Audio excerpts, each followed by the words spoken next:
أنا العبد السقيم من الخطايا وقد أقبلت ألتمس الطبيب. ارکان یعنی ہائپرٹائٹس ہے آج کل، ایک تو اس کا علاج بھی ہے، دوسرا میں نے کئی دفعہ بتایا ہے کہ قرآن کی آیت ہے لیس لہا من دون اللہ کاشفہ، 1001 دفعہ پڑھ کے پانی پہ بھی دم کریں، تیل پر بھی، دواؤں پر بھی وہ استعمال کرے، شفا تو اللہ نے دینی ہے۔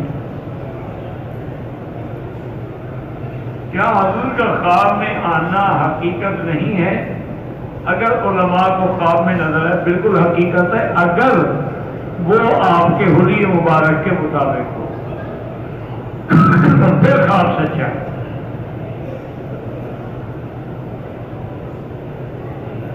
عمرے کے کتنے نفل ہوتے ہیں؟ عمرے کو شروع کرنے سے پہلے کوئی نفل نہیں، پہلے طواف کرو، اس کے بعد 2 رکعت پڑھو۔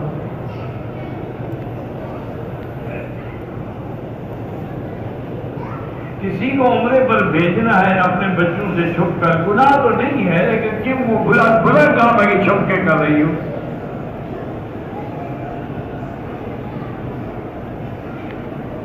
بہرحال کپڑا اگر اس نے پورے عمرے میں باندھے رکھا چہرے پہ نقاب تو دم پڑ گئی، اگر کھول دیا تھا تو پھر دم نہیں ہے۔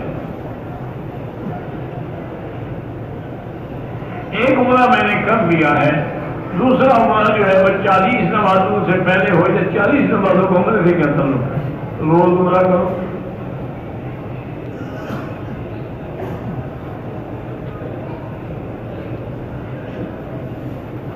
پاکستان سے تعلق ہے، دعا کے لیے حاضر ہوا، اولاد نہیں، اللہ ہر سب کو اولاد عطا فرمائے۔ بہن کی شادی ہے، سورۃ الرحمن پڑھ کے دعا کیا کریں۔ میرے بھائی کو کینسر ہے، میں نے ابھی بتایا، وہی آیت پڑھا کریں۔ علامہ احمد سعید خان ملتانی بڑے عالم تھے لیکن بریلوی مسلک سے تعلق کرتے۔ احمد سعید کاظمی، ان کا مدرسہ بھی ہے ملتان میں، عالم بھی وہ بڑے تھے، بلکہ بریلوی علماء میں چند ایک جو علماء تھے ان میں سے وہ تھے، لیکن تھے بریلوی بات۔ انہیں کا ایک بڑا مشہور قصہ ہے نا کہ ملتان کے ایک نواب ان کے مرید تھے، تو ان کے اللہ عالم بیٹے کا عقیقہ تھا، کیا خوشی تھی، تو ان نے حضرت کو ہی دعوت دی، ان کے مرشد تھے، پیر تھے۔ تو حضرت علامہ صاحب کو ساتھیوں نے کہا کہ حضرت آپ کا یہ مرید ہے نواب، اس نے ایک مدرسہ بنایا ہوا ہے دینی، جس میں دور حدیث تک کتابیں ہیں، اور مرید یہ آپ کا ہے، مدرس سارے دیوبندی رکھے ہوئے ہیں، اس کو کہو کہ اپنے مدرسے سے مدرسین کو نکالیں اور آپ کے مدرس رکھیں۔ انہوں نے کہا کہ ٹھیک۔ بہرحال جب بیٹھے تو حضرت نے علامہ صاحب نے بھی فرمایا اپنے مرید سے کہ نواب صاحب آپ عجیب آدمی ہیں، مرید ہمارے ہیں اور مدرسے میں آپ مدرس جو ہیں وہ دیوبندی رکھتے ہیں۔ نواب صاحب کھڑے ہو گئے، انہیں ہاتھ باندھے، انہوں نے کہا پیر صحیح گزارش یہ ہے کہ جو کام آپ جانتے ہیں نا میں آپ کو بلاتا ہوں، اب حدیث اور فقہ پڑھانا آپ کو نہ آتا ہو تو میں مدرس کہاں سے لے آؤں؟ میں نے مدرسہ سے چلانا ہے، باقی 11ویں پر، عقیقے پر، شادی پر میں آپ کو بلاتا ہوں، جو آپ کام جانتے ہیں وہ کام آپ کے لوگ نہیں، آپ مجھے کل مدرس دے دیں، میں نے سب کو نکال دیں۔ علامہ صاحب اچھے آدمی تھے، چپ ہو گئے۔ انہوں نے کتاب بھی لکھی تھی ایک بشریت الانبیاء پہ کہ جو آدمی حضور کو بشر نہ مانے وہ کافر ہے۔ ایک بندہ زندہ ہے، وصیت میں اپنی جائیداد اپنے عمرے کے نام کر سکتا ہے کہ جب مر جاؤں گا میری جائیداد سے میرے بچوں کو دی جائے، بہرحال کر سکتا ہے، لیکن جو شریعت کے مطابق وراثت ہے اس کے مطابق وہ کر سکتا ہے۔ یہ نہیں کر سکتا کہ بچوں کو زیادہ دے دو اور لڑکیوں کو بالکل نہ دو، علماء سے فتویٰ لکھوا لے، اس کے مطابق وصیت کر دے۔ بعض لوگ کہتے ہیں کہ میرا نام کعبہ شریف پہ لکھ لو، بالکل بے وقوفی ہے۔ میرا سامان گم ہو گیا ہے، سورۃ والضحیٰ پڑھ کے دعا کیا کرو۔ اگر کسی عورت کے پاس 3 تولے سونا ہے تو اس پہ زکوٰۃ نہیں ہوتی۔ 12 ربیع الاول کو روزے رکھنے کا کوئی حدیث پہ حکم نہیں ہے.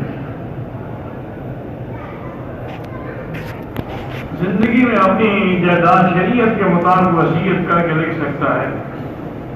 اگر وضو نہ ہو تو آیت کریمہ پڑھ سکتے ہیں. ہاں پڑھ سکتے ہیں. ہم سے کوئی صحیح فیصلہ نہیں ہوتا. اللہ سے دعا کریں کہ یا اللہ ہمیں صحیح فیصلہ کرنے کی توفیق دے. یا علیم وعلمنی، یا قبیل واخبرنی، یا رشید وارشدنی، یا ہادی فہدنی.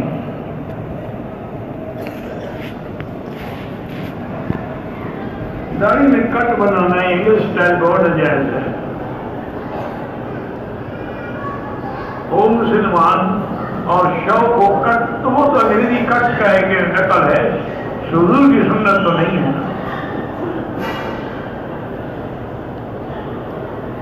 میں داڑھی رکھتا ہوں لیکن بیوی نہیں مانتی. آپ نے کلمہ بیوی کا پڑھا ہے یا حضور کا پڑھا ہے؟ جس کا کلمہ پڑھا ہو اس کے حکم میں چلو. ایک ہمارے پاس پٹھان تھا، پڑھتا تھا تو شادی وغیرہ ہو گیا. وہ کہتا ہے کہ وکیل صاحب آپ کو بیوی کہتا داڑھی مڈاؤ. میں نے کہا تم اپنے بال مڈاؤ تو ہم بھی داڑھی مڈائے. کہتے کیوں؟ میں کیوں؟ انہوں نے کہا عورت تو بالوں کے بغیر کچھ نہیں ہوتی. میں نے کہا مرد بھی داڑھی کے بغیر نامرد غسلہ ہوتا ہے، میں کیوں مڈواؤں؟ انہوں نے کہا جان چھوٹ گئی، میری بیوی ٹھیک ہو گئی. چھوٹی بوتل میں پانی بھر کے لے جاتی ہے، تم جانو حکومت جانے.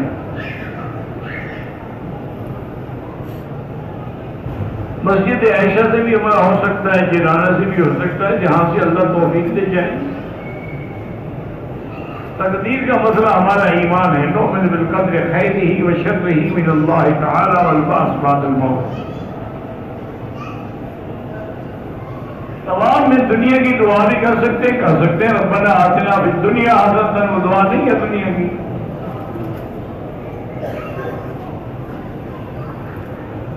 سب تکلیف کی وجہ سے پاؤں میں موزے پہن سکتے ہیں، عمرے کی حالت میں نہیں پہن سکتے، ویسے پہن سکتے.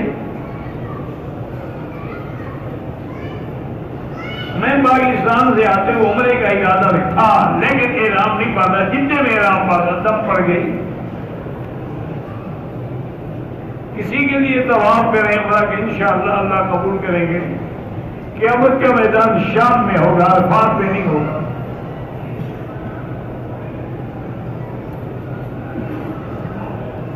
مسجد نبوی میں امام نے فجر کی نماز میں سجدے والی صورت پڑھ لی. سجدے کا پتہ نہیں چلا. جن نے سجدہ نہیں کیا رکوع میں بھی نہیں گیا، ابھی نماز نہیں ہوئی، دوبارہ پڑھیں.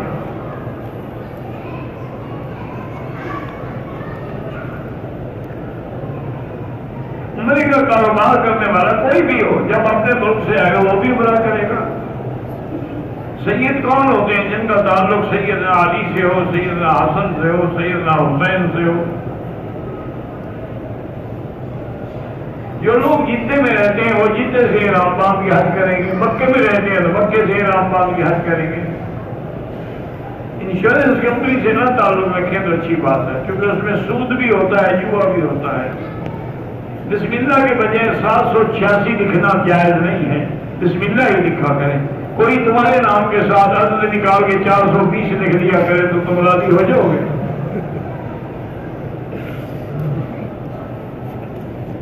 میری طرف سے آپ کو سلام جی. وعلیکم السلام. میری دادی فوت ہو گئی، اللہ مغفرت فرمائے.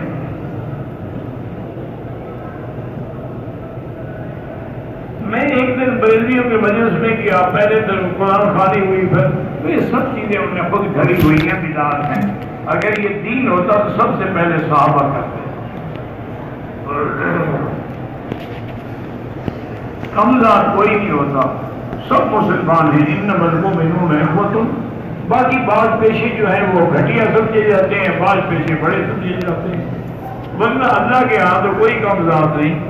اللہ کے ہاں تو وہی زیادہ پرہیزگار ہے جو زیادہ متقی ہے.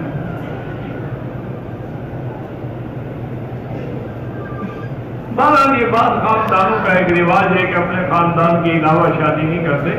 شریعت میں کوئی حکم نہیں. عمرے کے بعد طواف الوداع نہیں ہوتا. نمازوں کے دوران میں لوگ راستوں میں کھڑے ہو جاتے ہیں، ایسا نہ کیا کریں، غلط بات ہے۔ حرم میں ہیں یا کم از کم وہاں پہنچے جہاں سے صفیں جڑ رہی ہیں واپس میں۔